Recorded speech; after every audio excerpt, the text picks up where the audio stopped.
नमो बुद्धा, जय भीम साथियों। मैं मिशन गायक कुलदीप कुमार अलवेला आज आपको स्वागत करता हूं एक नए वीडियो में।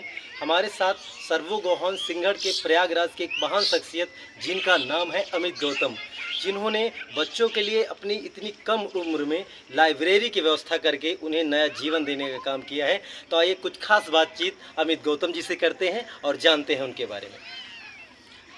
जय भीम, नमो बुद्धाय साथियों। आज कुलदीप जी सावित्रीबाई फुले ग्राम पुस्तकालय सिंघड़ में आए हुए हैं। हम इनका स्वागत करते हैं। और जैसा कि ये दीवार पे लिखा है किताबों की दुनिया, हम ऐसा मानते हैं कि जो शब्दों को नहीं पढ़ सकता वो दुनिया को नहीं पढ़ सकता। एक बहुत ही बड़े लेखक हैं पॉलो फ्रेयर, तो उनके द्वारा एक कोट्स था। तो ये बहुत ही महत्वपूर्ण उनके शब्द थे। वास्तव में सच में जो शब्द नहीं पढ़ पाएगा वो कैसे पहचान पाएगा कि हमारे लिए क्या सही है क्या गलत है, और वो कैसे निर्णय ले पाएगा चीज़ों में। तो इस पुस्तकालय के बारे में हम चर्चा करेंगे। बिल्कुल अमित जी, जैसा कि आप कह रहे हैं कि जो शब्दों को पढ़ पाएगा वही जीवन के बारे में जान पाएगा, तभी तर्क और वितर्क कर पाएगा। तो बहुत सारी सुंदर सुंदर चीज़ें आप सबको मैं लाइब्रेरी के अंदर दिखाने वाला हूं। दोस्तों वीडियो में बने रहिए।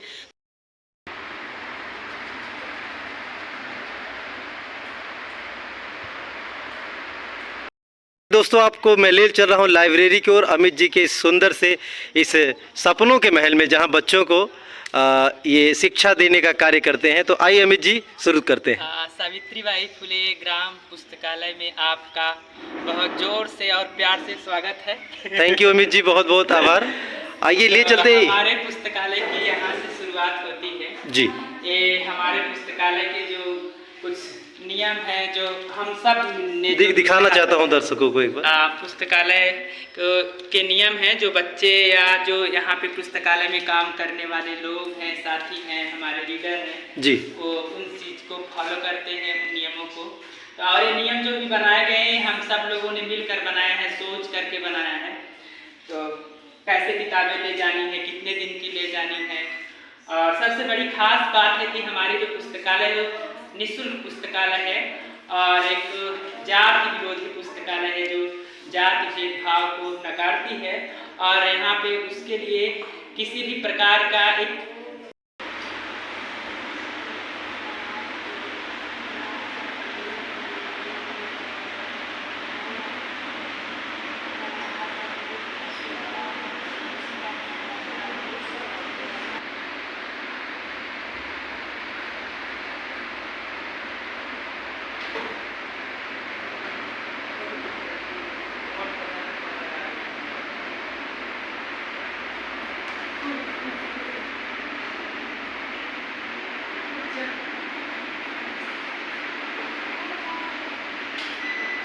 और हमारे पुस्तकालय में ज़्यादातर जो कक्षा 1 से 8 तक के बच्चे पढ़ने वाले हैं, ज़्यादा संख्या होती है, और बाकी सभी उम्र के लिए यहाँ पे किताबें हैं, और कहानियों की किताबें और अकादमिक किताबें हैं जो बच्चे आते हैं पढ़ते हैं। तो हम आपको पुस्तकालय के बारे में बताते चलेंगे।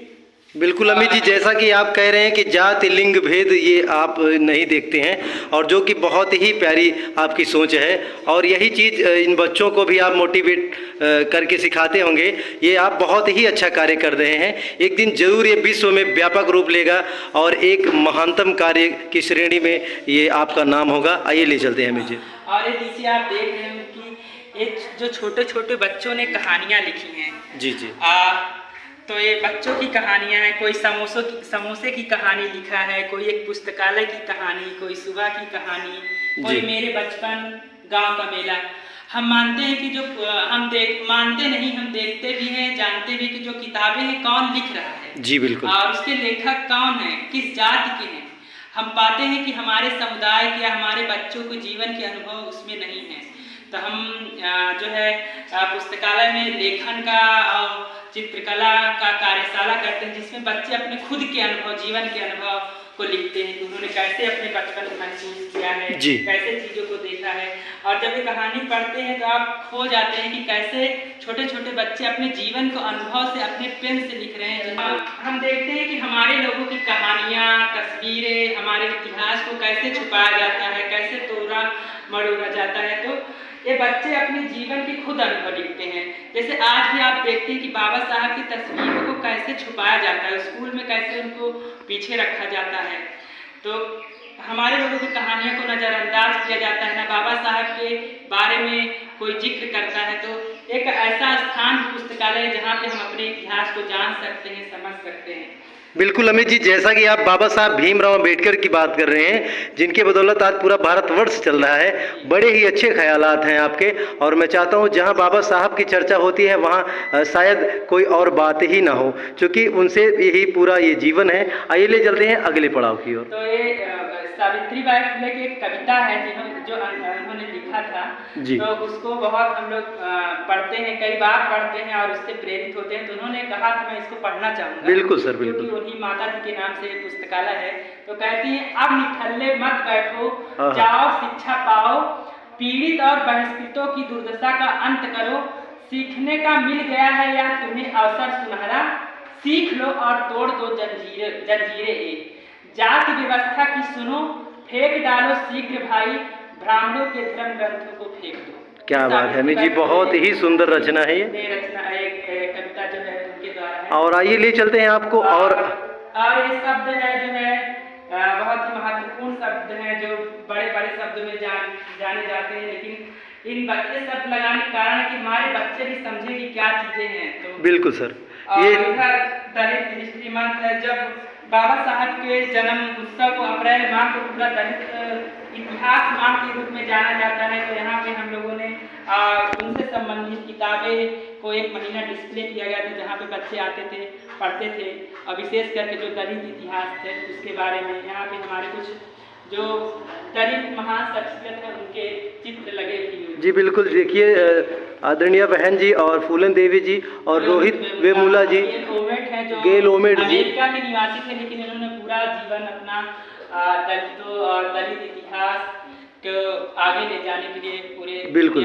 और जैसा कि आप देख रहे हैं कि ये बच्चे पढ़ भी रहे हैं, बड़े ही प्यारे बच्चे हैं, ये लाइब्रेरी में आके निःशुल्क शिक्षा ग्रहण कर रहे हैं। तो आइए, हमारा यहाँ पे बोर्ड है जहाँ पे कुछ पुस्तकालय से संबंधित कोई सूचना जानकारी होती है, तो चश्मा यहाँ पे चस्पा किया जाता है, जी बिल्कुल। तो बच्चे आके इसको देखते हैं, चाहे कोई फॉर्म आ रहा है कोई या कोई नई सूचना है तो यहाँ की जानकारी। जी बिल्कुल बिल्कुल। और ले चलते हैं आप सबको अमित जी की ओर। ये बच्चे आपको दिखाई दे रहे होंगे पढ़ते हुए, बड़े प्यारे बच्चे हैं। हेलो करो बच्चों वीडियो में। आप लोग को कैसा लगता है लाइब्रेरी में पढ़ते हुए? अच्छा लगता है। तो लीजिए दोस्तों, आपको मिलाते हैं एक बहुत प्यारे बच्चे से। आपका नाम क्या है? अनिकेत कुमार। जी अनिकेत कुमार जी, आप क्या दिखा रहे हैं इस वीडियो में? मैं इस कहानी का नाम दिखा रहा हूँ सोने की शिला। ये बहुत ही अच्छी कहानी है। तो दोस्तों, जो सोने की शिला ये कहानी है, आप लोग जरूर पढ़ें और अपने बच्चों को भी पढ़ाएं ताकि उनको इसके बारे में और अधिक जानकारी मिले। अनिकेत जी से बातचीत करके बड़ा अच्छा लगा। आइए ले चलते हैं।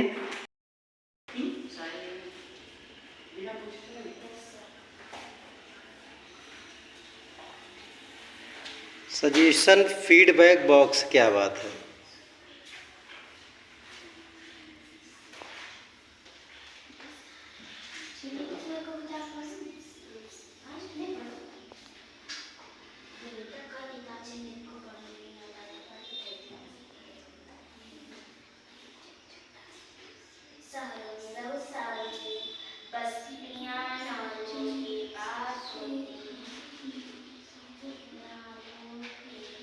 अमित जी के द्वारा जो ये प्रयास है, कैसा लगता है बच्चों आप सबको? अच्छा लगता है। ये कहानी का नाम बताओ जो पसंद है।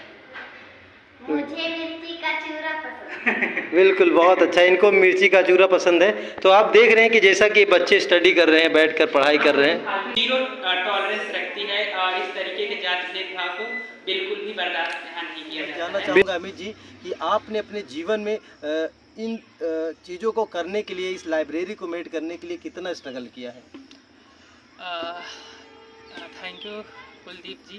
जी अमित जी। पुस्तकालय के बारे में जो शुरुआत हुई या जिस तरीके से हमने पुस्तकालय की शुरुआत किया, उस बारे में चर्चा करना, उस बारे में बहुत ही कम शब्दों में बताना बहुत ही मुश्किल है, लेकिन जो है हम पूरा प्रयास करेंगे कि कैसे पुस्तकालय की शुरुआत हुई। तो 2019 से हमने खुले स्थान से एक बच्चों के साथ काम करना शुरू किए। फिर हमें लगा कि हमारे लोगों के लिए एक ऐसा स्थान होना चाहिए, एक सुरक्षित स्थान होना चाहिए जहाँ पे वो स्वतंत्र तरीके से सोच सकें, क्योंकि हमारे लोगों के या चाहे बच्चे हो या जो समुदाय हो, उनके साथ हर जगह कहीं ना कहीं भेदभाव या तिरस्कार का सामना करना पड़ता है। चाहे बच्चे हों स्कूल में, कॉलेज में, विद्यालय में, हर जगह ना कहीं छुआछूत जैसी सारी चीज़ें आती हैं।